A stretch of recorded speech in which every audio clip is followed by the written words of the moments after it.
you guys probably aren't worried about incontinence right now, but I'm sure there are a number that will be. Interestingly enough, as life progresses, this becomes a bigger and bigger issue.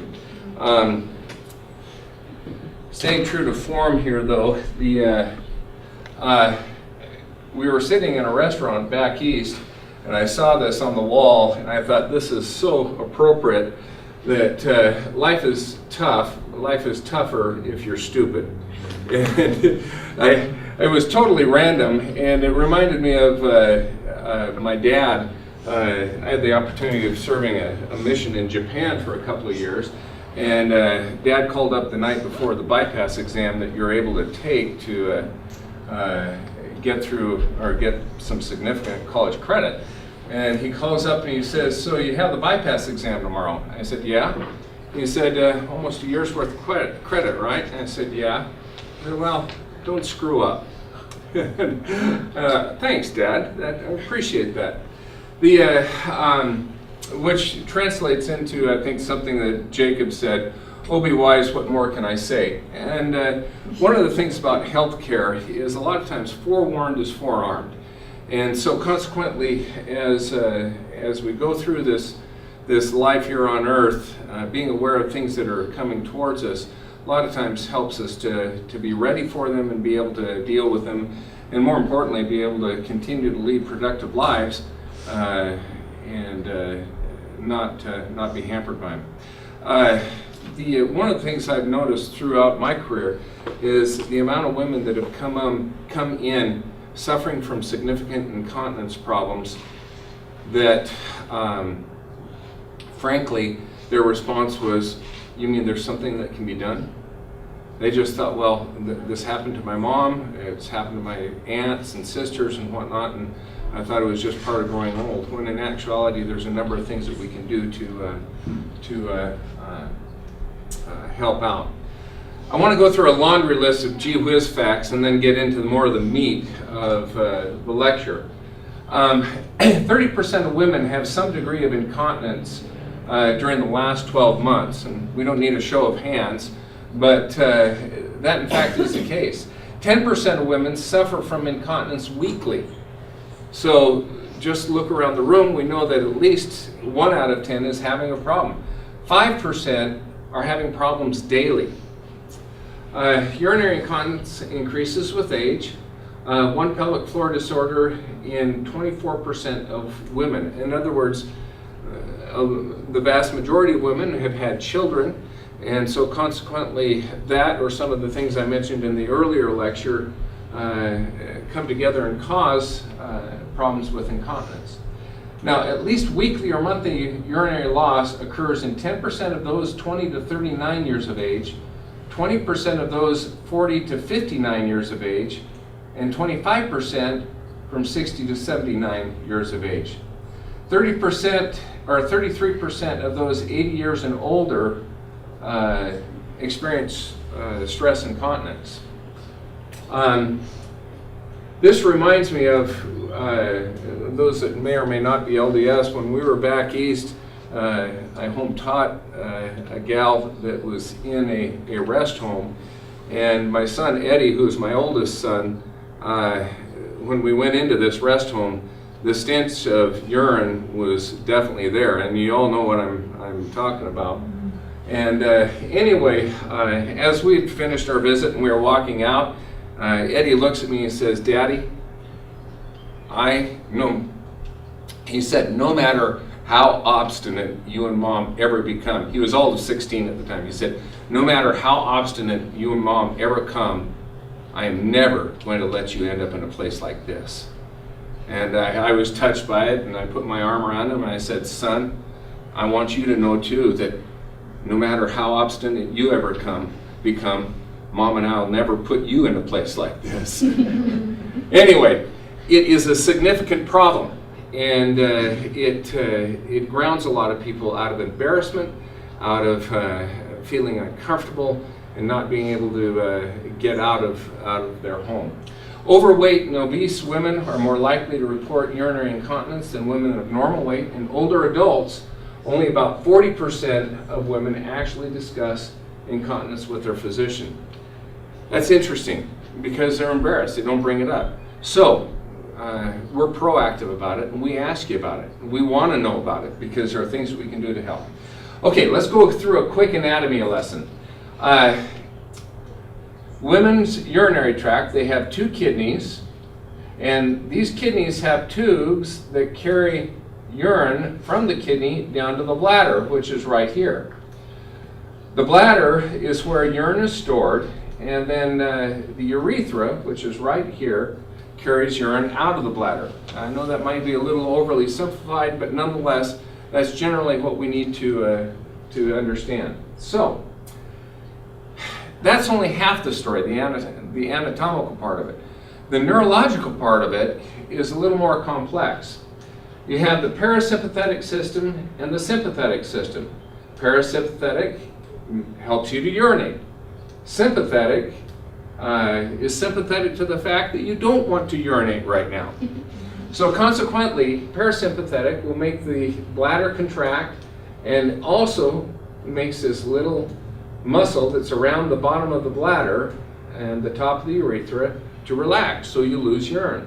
The sympathetic system allows the bladder to relax and causes the sphincter, or the little muscle around the bottom of the bladder, to tighten up. Now, I'm going to show you an example of what goes on during urination.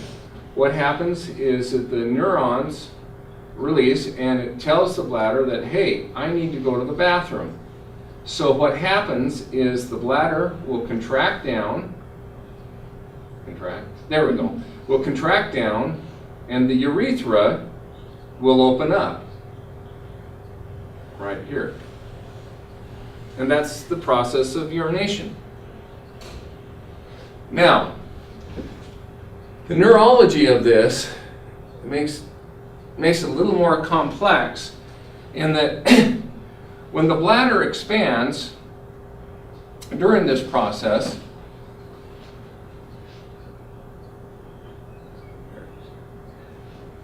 when the bladder expands during this process, it sends impulses to the bottom of the spine. And what happens is there's a reflex that goes back to the bladder and says, I'm expanding out. I need to get rid of the fluid that's in the bladder. Now, what if it's not a good time to get rid of the fluid in the bladder? It goes up to the brain in the cerebellum, or the cerebrum, and says, hey, this isn't a good time. So it sends responses back down and says, no, we're going to inhibit the bladder from contracting down, and we're going to make that urethral muscle tighten up to keep you from losing urine. Okay, having said those, we're going to review that as we go through this, but there are 3 main types of incontinence that we deal with. One is urge incontinence, which is the complaint of involuntary loss of urine. In other words, man, I gotta go. Sometimes you have it when you're next to running water. Some people have no problems with it. Others have it all the time and know where every bathroom is between here and Walmart. And that's true. You'd be surprised how many people, oh, I know where everyone is just in case, because I don't want to embarrass myself.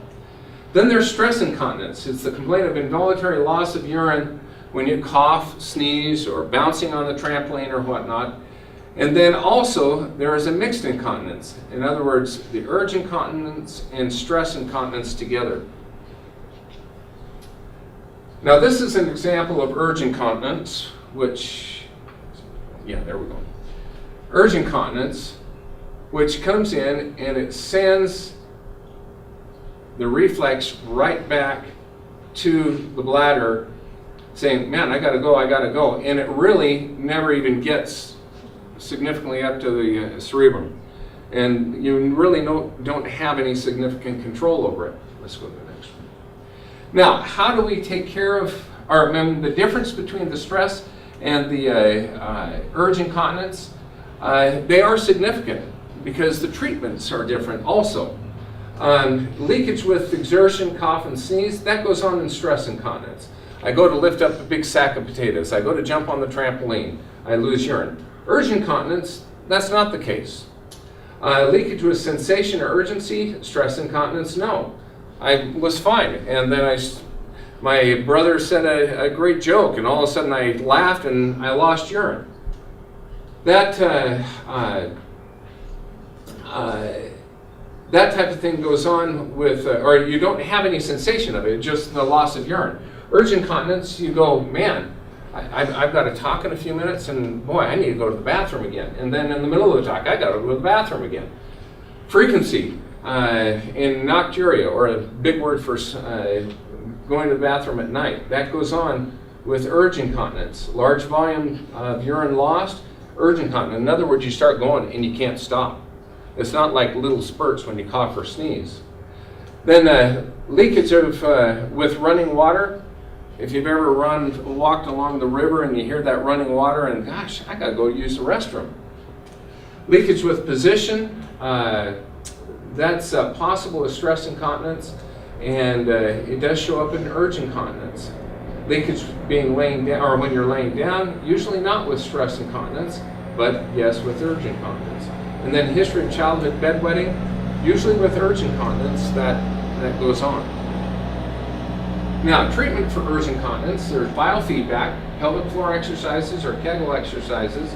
We mentioned the pelvic floor exercises earlier about going in, sitting down on the toilet, start urinating, stop, find out what muscles you need to control the flow of urine, and then every hour you're awake, practicing tightening up, count to 5, and release. Doing that 10 times an hour, every hour you're awake for a couple of months.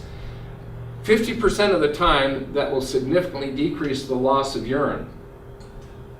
Medicine, we have anticholinergics. We also have Botox for the bladder. And then pelvic nerve stimulation and tibial nerve stimulation. Let's go ahead and I'll show you.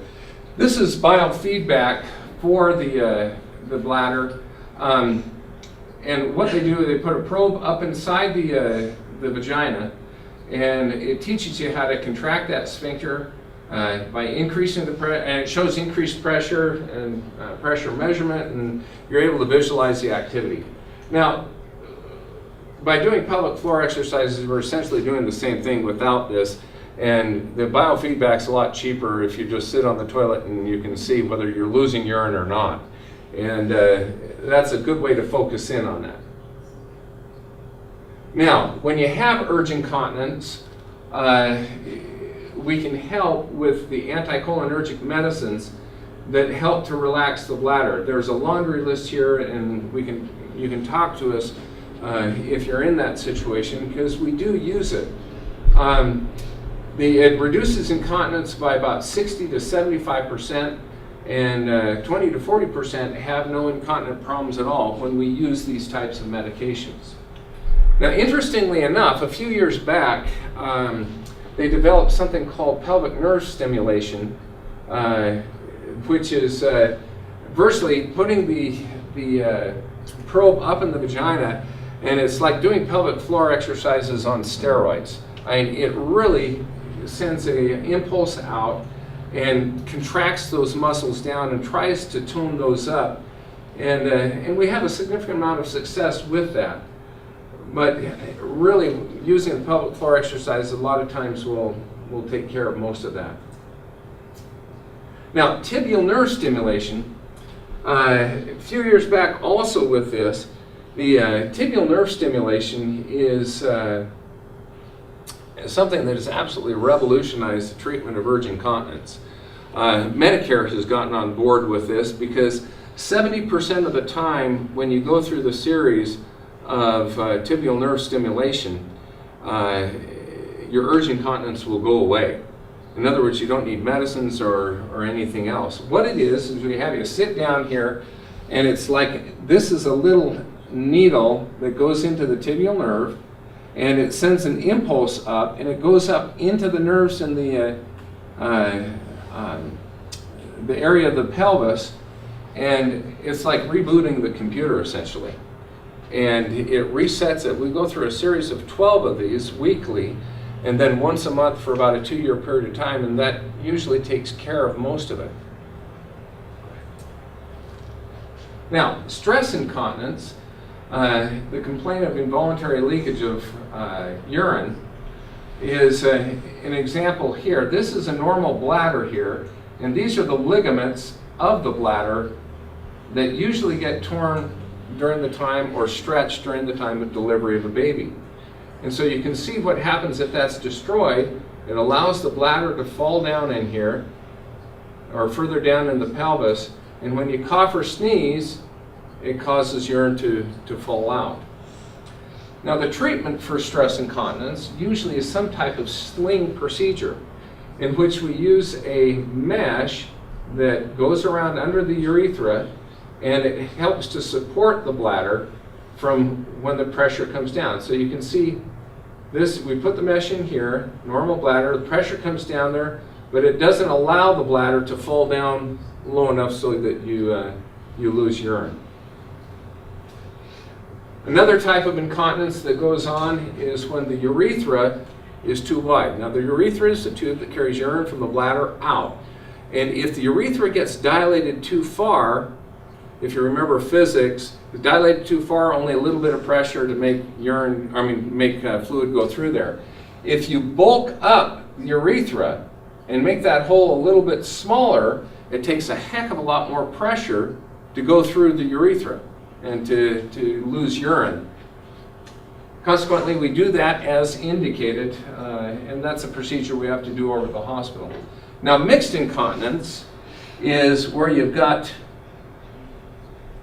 both going on, where you've got the reflex arc going on and the bladder saying, oh, I got to urinate, and you also have somebody that's had babies or a lot of heavy lifting and whatnot, losing urine that way also. Consequently, treatment for mixed incontinence can be both surgical and medical, where we put you on medicine or using the tibial nerve stimulation. Pelvic organ prolapse, types of pelvic organ prolapse. We have the cystocele, the rectocele, and the uterine prolapse or the vault prolapse. Cystocele again was the bladder, the rectocele is the rectum. Let's go to the next one. Now, this is an example of the bladder falling out. Here's the bladder, and it rolls out. And this is usually associated with childbirth or a lot of heavy lifting type of activity. But we do actually see women that come in whose bladders come all the way down to the opening or the introitus. Let's go to the next one. The next type is the uterine prolapse or vault prolapse. Now, this is somebody that has had their uterus removed, and this is somebody obviously that has their uterus still in place.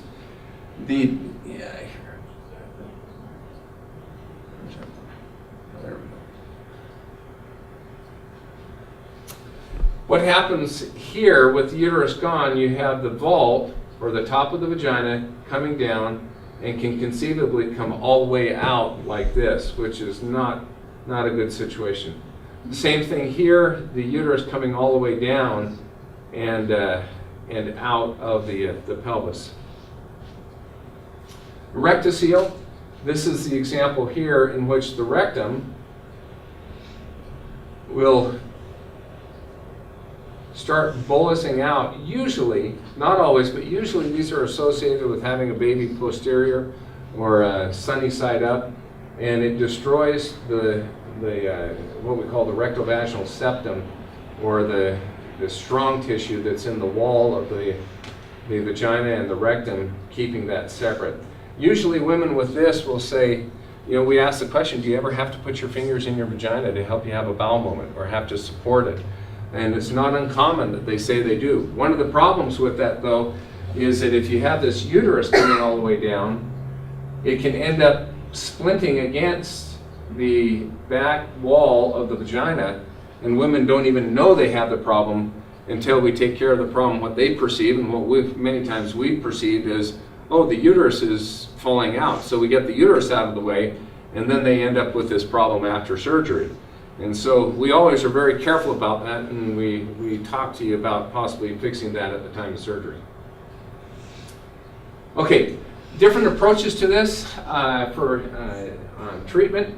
One is a pessary, which we mentioned earlier, an abdominal approach, a vaginal approach, which is traditional, and then a vaginal approach using mesh.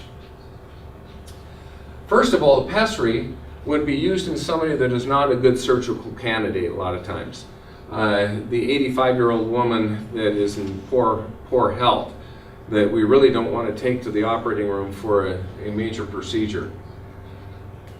Okay, go back right there. What we do is we put, this is an example of a donut pessary. It goes up inside and it sits there and is able to create a shelf there so it doesn't float down. This is a ring pessary, and then what's called a Gellhorn pessary, and they go up inside. And as I mentioned earlier, in a handful of women, we have them come in, we clean their pessary, or we have the nurses clean the pessary, and that creates enough support for them. Now, the abdominal approach is usually in this setting is done by what we call a paravaginal repair. And as I mentioned earlier, you don't see in this cutaway the bladder, but if the bladder were right up here, this is the vagina here and this is the rectum here, what we do is we put the vagina back to the area that it was before anybody had any childbearing or any significant change to their pelvic structure. And then we go down underneath, and if they've got, remember, a rectocele, we'll go ahead and correct that by opening up the back of the vagina and going in and bringing that tissue back together. This is an example of a cystocele. Sometimes when we do the paravaginal repairs and we put it back up, it's not enough and we have to go underneath and trim that up.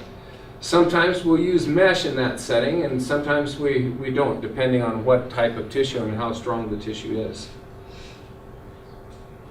Now, this is an example of using vaginal mesh in which we're able to support the back of the vagina and the uterus and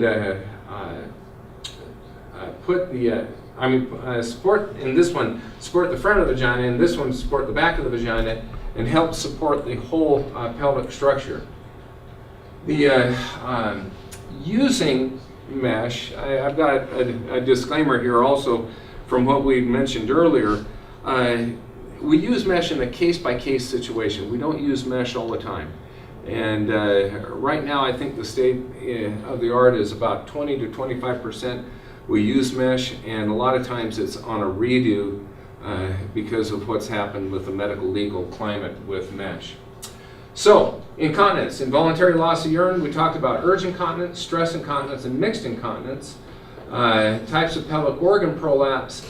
We talked about the cystocele, the uterine and vault prolapse, and then lastly the rectocele. Do you have any questions at all? Not a problem yet, huh? Totally understand that. You'll remember every one of these points in about 15 years when that. Oh, this is what Dr. Evans was talking about. Alrighty. Well, thanks for your attention. We appreciate your attendance today, and turn back over to Dave.